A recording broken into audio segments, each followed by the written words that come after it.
மட்டக்களப்பு கிரான் தெற்கு பிரதேச செயலாளர் பிரிவில் இன்று கவனஈர்ப்பு போராட்டம் ஒன்று முன்னெடுக்கப்பட்டது. தொப்பிகள் மியாங்கல் குள மக்கள் இந்த கவனஈர்ப்பு போராட்டத்தை நடத்தியுள்ளதாக எமது செய்தியாளர் தெரிவிக்கின்றார்.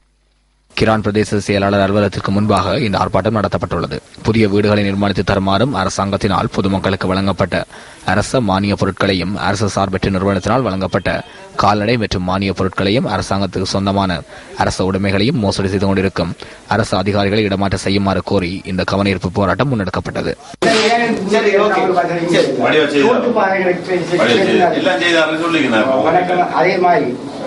எங்களுக்கு வீடு இல்ல, வாசல் இல்ல, நாங்க இதுக்கு இல்ல இடம் இல்ல, அப்படி இல்லாட்டி இவங்க எங்களை நாங்க அப்படி இந்த கிராமமே நாங்க வெளியேறோம்.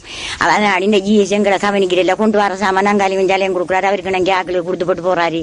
அதனாடி எங்களுக்கு எப்படியாவது எங்களுக்கு ஒரு வீடு எடுத்து தரணும். அப்படி இல்லாட்டி நாங்க அந்த கிராமத்தை விட எல்லா மக்களும் நாங்க வெளியேறோம். நாங்க 2009 குடியேறி போனாங்க. 3-4 பேரும் இடம்பெயர்ந்து போய் எங்களுக்கு எந்த வேலை இல்ல. பாரவாக்கள் எம்பிமார்களுக்கு வந்து எலெக்ஷன் கேட்க வரக்குள்ள வந்து சொல்லுவாங்க வீட்டை கட்டி தாரோம்னு சொல்லி அது ஒரு முடிவு ஒன்றும் இல்ல. தாமுல் குடியேறிய போதிலும் தமக்கான அடிப்படை வசதிகள் எதுவும் ஏற்படுத்திக் கொடுக்கப்படவில்லை என போராட்டத்தில் ஈடுபட்ட மக்கள் சுட்டிக்காட்டியுள்ளனர். தமது கோரிக்கைகள் அடங்கிய மகஜர் ஒன்றை மட்டக்களப்பு கிரான் பிரதேச செயலாளரிடம் கையளித்துள்ளனர்.